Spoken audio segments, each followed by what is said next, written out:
Yes! So,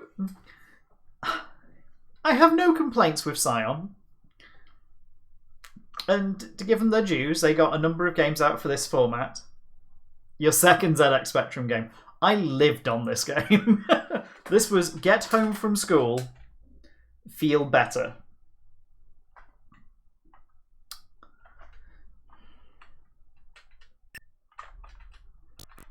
And it was knew that was going to happen because I have to recalibrate where my fingers are. Yeah, ZXQA. There we go.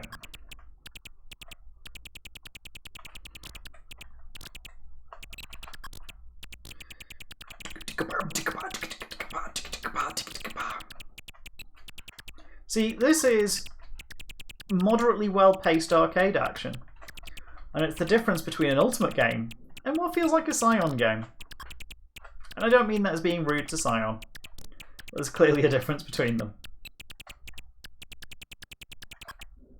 This is an absolute banger of a game. Even if I did just clip myself.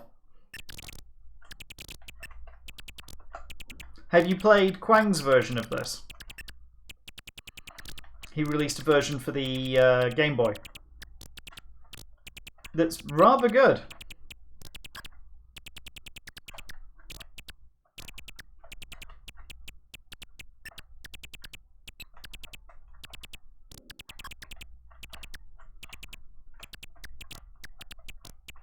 So you never need to let go of the fire key in this game, and that feels appropriate. Down we go.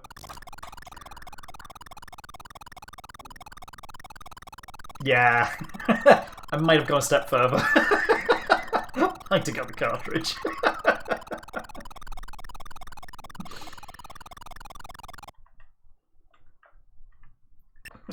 And I might have gone with the logic of, it's Jetpac.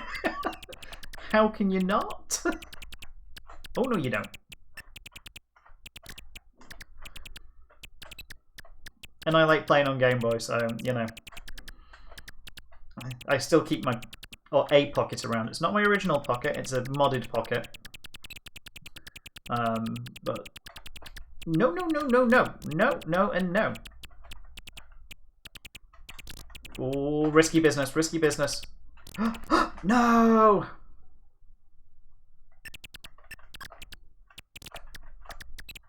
I'm amazed I got away with that. My island is under threat. There we go.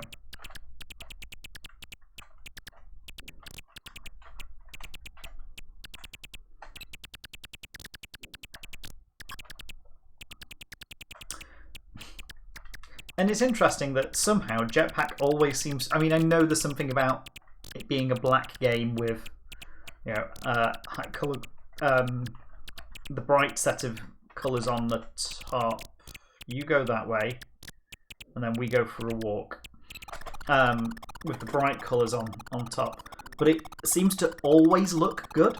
So, you got a shitty monitor? Jetpac looks good. You got a good monitor? Jetpac looks good. Your video capture's looking crap. Jetpac will still look good. You're capturing over RF. Jetpac looks good. It's a game that seems to have been designed for the lowest common denominator.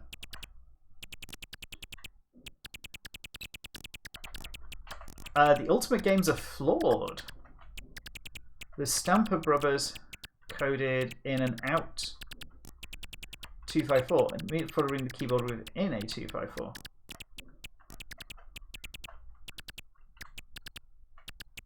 Oh! Why are they writing to what's on 254?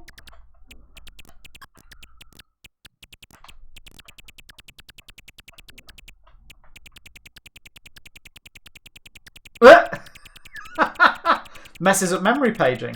Yeah, that makes sense. And on Sam it triggers the MIDI. That's just the Sam.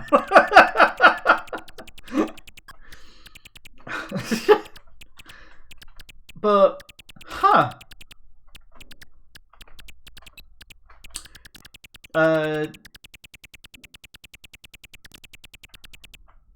just Jetpac or all the? Or I say all the Ultimate games, but Ultimate games in general.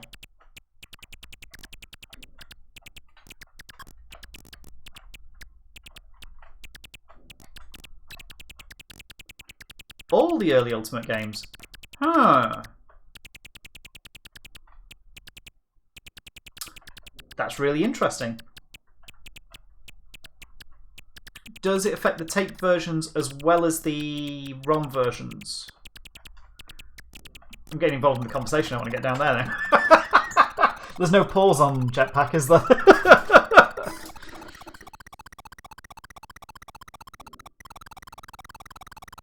Huh. So you can't play tape versions of Jetpac, 48K Jetpac, on a 128.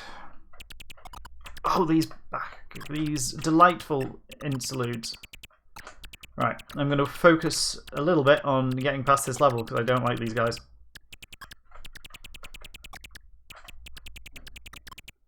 $48K mode, yeah, that'll work. That makes sense. See, some of us poor people, he says, don't own a 128 and just have the humble 48K machine. It's heavily abused. Very heavily abused.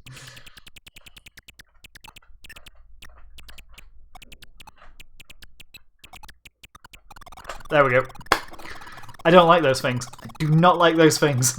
They're on the screen and they get you.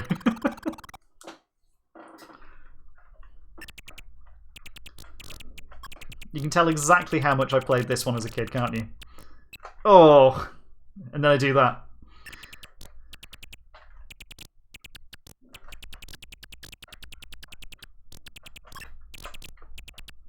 I'm assuming everybody had their own strategy for playing Jetpac.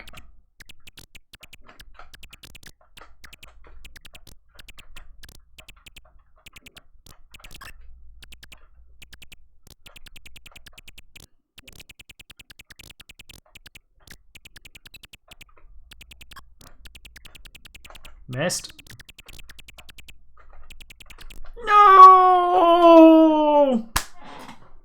But hey, we made it up to the second ship, so that's pretty fair for today. But yeah, I lived on this. I lived on this. I almost won a 128 the other day. I put a speculative bid in on a reasonably priced 128 that